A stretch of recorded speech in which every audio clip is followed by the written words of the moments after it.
Tu vois, tous les ans, moi je fais tailler ou je taille les 2-3 arbres qui sont tout proches là. Tu vois, celui-là par exemple, le premier arbre, l'arbuste là, l'autre là-bas,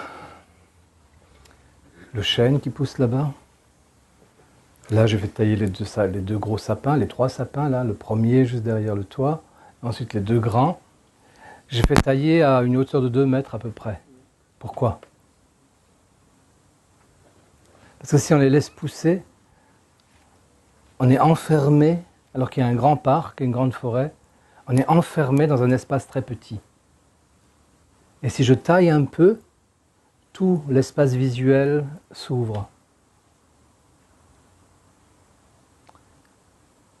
Et quand tu laisses pousser toutes sortes de petites choses comme ça, quand tu accordes de l'importance à toutes sortes de petites choses, tu ne vois plus la grandeur.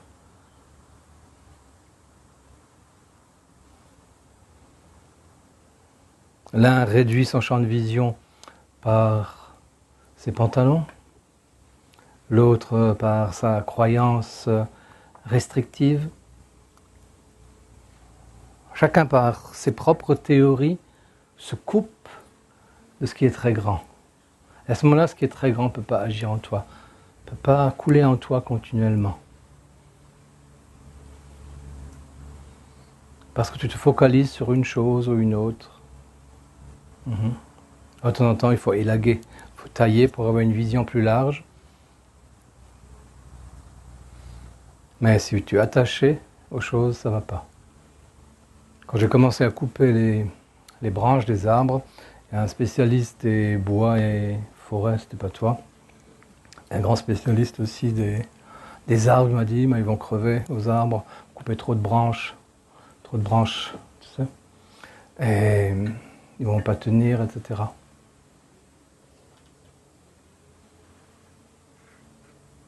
Un autre est venu, non c'était une fille est venue me dire, oh mais ça va pas faire beau, un sapin où il n'y a plus de branches, les branches vont jusqu'en bas, ça va pas être beau.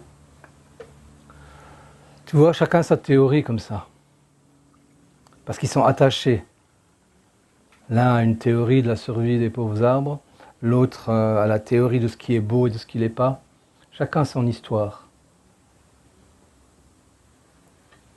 Moi j'ai posé la question aux arbres, est-ce que je peux vous couper vos branches en bas là? Ils m'ont répondu oui, avec plaisir. Tu le fais avec amour. Ils ont dit oui. À moi qui n'avais jamais taillé un arbre, j'ai taillé les arbres. Et regarde, ils sont beaux, hein? Et ils ont survécu depuis des années maintenant.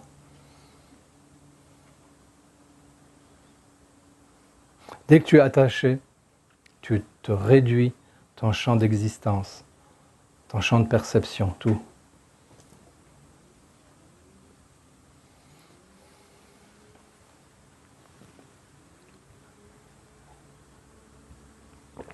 Essaye d'expérimenter quand tu es ici.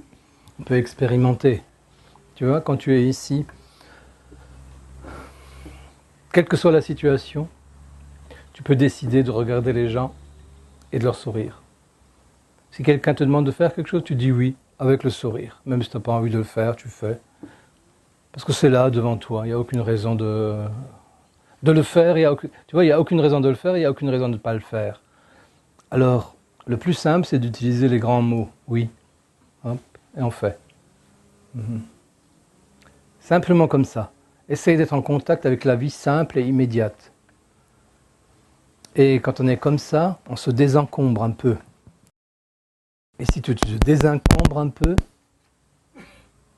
de ces multiples petits moi et de ces multiples petites pensées et émotions, soudain quelque chose de grand peut venir en toi.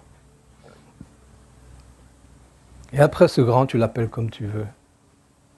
Selon ta formation, les uns ils vont l'appeler Jésus, les autres vont l'appeler la nature de Bouddha, les autres une illumination, les autres un ange, chacun l'appelle comme il veut. Mais en réalité, ça ne peut pas être différent. C'est le flux de la vie, c'est le mouvement de la vie.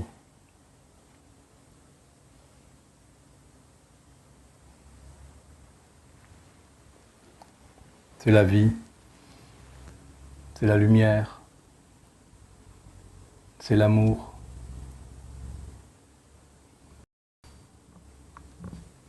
C'est la vérité, ça.